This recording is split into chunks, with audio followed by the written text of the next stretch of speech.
ખેડૂતોની આવક બમણી કરવાની વાતો વચ્ચે ખેડૂતો હેરાન પરેશાન વધુ થઈ રહ્યા છે। અરવલ્લી જિલ્લાના મોડાસા એપીએમસી માર્કેટમાં એવો ખેલ ચાલે છે કે ખેડૂતો મુશ્કેલીમાંથી બહાર આવી શકતા નથી। વાત જાણે એમ છે કે મોડાસાના જૂના માર્કેટ યાર્ડમાં ખેડૂતોની જણસ ખરીદી કરવામાં આવે છે, ત્યારબાદ વેપારીઓ જણસને ખાલી કરવા માટે અંદાજે 5 કિલોમીટર દૂર નવા માર્કેટ યાર્ડમાં મોકલી રહ્યા છે।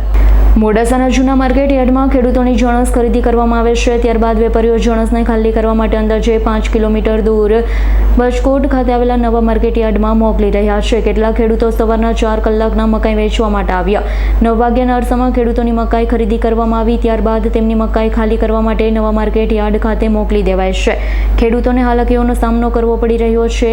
ખેડૂતો તેમની જણસ લઈને નવા માર્કેટ યાર્ડ ખાતે પહોંચ્યા તો ખરા, પણ અહીં ખેડૂતો સિવાય કોઈ પણ વ્યક્તિ જોવા મળ્યું નહીં। એટલું જ નહીં, બે બ્રિજ પણ બંધ હતા। ખેડૂતોએ ઉમેર્યું કે ખેડૂતોની પરિસ્થિતિ સુધરવાના બદલે વિકટ બની રહી છે, કોઈ પણ ધ્યાન આપતું નથી। અંગે મોડાસા એપીએમસી માર્કેટના સેક્રેટરી સાથે મેરા ગુજરાતને ટેલિફોનિક વાતચીત કરતા જણાવ્યું છે, 5 કિલોમીટર દૂર જણસ ખાલી કરવામાં આવે તો ખેડૂતોને ભાડું ચૂકવવામાં આવે, સાથે જ માર્કેટમાં વેપારીને ન પહોંચવાને લઈ તેઓ વેપારીને ધ્યાન દોરશે તેવું પણ જણાવ્યું છે।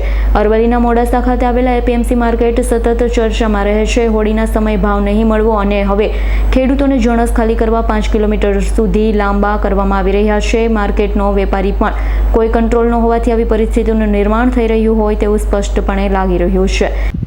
મારું નામ વિનુભાઈ સવાભાઈ રાવળ છે।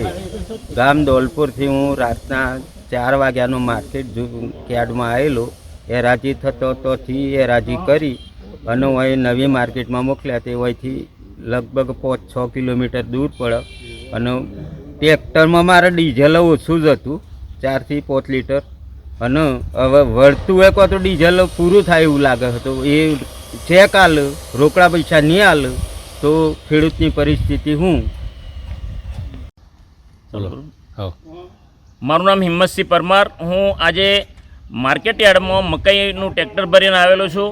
મારું ટ્રેક્ટર જૂની માર્કેટ યાર્ડમાં હેરાજી કરી અને ત્યાંથી અમને નવી માર્કેટમાં માલ લઈ જવાનું કહેતો। અમે નવી માર્કેટ 5 કિલોમીટર દૂર છે જૂની માર્કેટથી, અને અહીંયા કોઈ છે નહીં। અહીંયા કોટા ઉપર પણ કોઈ નથી અને કોઈ વેપારી નથી। વેપારી આવે ત્યારે કોટો કરવાનું કહે છે અને અહીંયા આ બધા ખેડૂતો અહીંયા હેરાન થઈએ છીએ। આવું કેટલાય સમયથી ચાલે છે। ખરેખર તો માર્કેટ યાર્ડમાં હેરાજી થતી હોય તો માર્કેટ યાર્ડમાં જ માલ ખાલી કરવાનો હોય ખેડૂતના।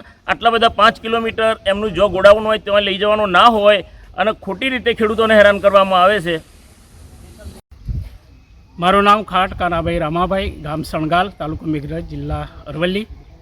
અમે ગામ સણગાલથી વહેલા 8 વાગે માર્કેટની અંદર આવ્યા અને ત્યાં હેરાજી થતાં અમને આ નવી માર્કેટમાં મોકલ્યા। અહીં કોઈ છે નહીં અને આ નવી માર્કેટ બન્યા પછી આનું વાતાવરણ જોતાં એમ લાગે છે કે ખરેખર ખેડૂતોની પરિસ્થિતિ કેવી થાય। એક બાજુ ત્યાં હેરાજી થાય, અહીં 5 કિલોમીટર સુધી પાછા મારે ભાડે અહીં આવવું પડે, અહીં કોઈ છે નહીં। એટલે ખેડૂતોની જે પરિસ્થિતિ છે, દરેક જગ્યાએ ખેડૂતોની વેદનાઓ એ ખૂબ એવી હોય છે। એટલે ખરેખર આ દરેકે આના માટે ખૂબ વિચાર કરી અને એનો યોગ્ય નિર્ણય લેવો જોઈએ। જયદીપ ભાટિયાનો રિપોર્ટ, S9 ન્યૂઝ, અરવલ્લી। અમારી તમામ માહિતીથી અપડેટ રહેવા માટે જોડાયેલા રહો S9 ન્યૂઝ સાથે।